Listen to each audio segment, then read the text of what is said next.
Subot to sabot, dili pang panghadlok sa mga bata, kitang tanan mga matay. Hinigabot sa panahon nga mamatay ta, ilubong ta, damot ta nga malayo sa Dios nga naman. Ang atong kalag mo diretso sa impyerno. Unya makita ninyo ang impyerno. Pero ang gusto sa Dios makauban ta niya hangtod sa hangtod. Dili niya gusto nga moadto tag impyerno. Kay ang tao makasala moadto impyerno, pero ang Dios wala may sala, walay sala nga makasulod sa langit. Muna nga dili ta kasulod dito kay tungod na atay sala. Nasabtan? So karon mo padulong gyud ta sa impyerno.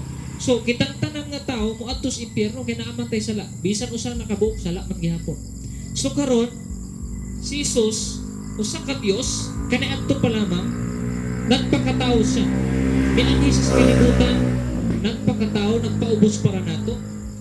Nga siya usa ka Dios, siya gibunal-bunalan, gilaparo, daghan sa sama, gikorunahag tunok, giluwa-luwaan ug gilansang dito sa krus.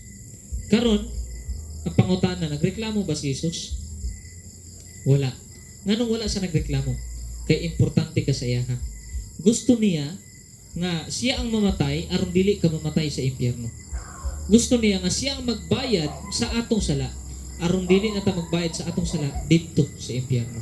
Muna ang rason, dili relihiyon ang katuyuan ni Jesus pian din sa kalibutan.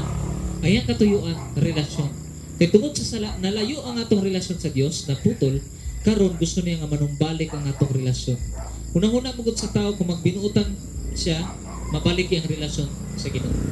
Nasa sa relihiyon, nasa simbahan, mabalik ang relasyon sa Ginoo. Dili ang kwarta, ang estado, posisyon sa kalibutan, mabalik ang relasyon sa Ginoo. Dili na ang makabalik ka nato sa relasyon sa Dios. Dili pud kana mo'y makaluwas nato. Ang trabaho sa simbahan mao ni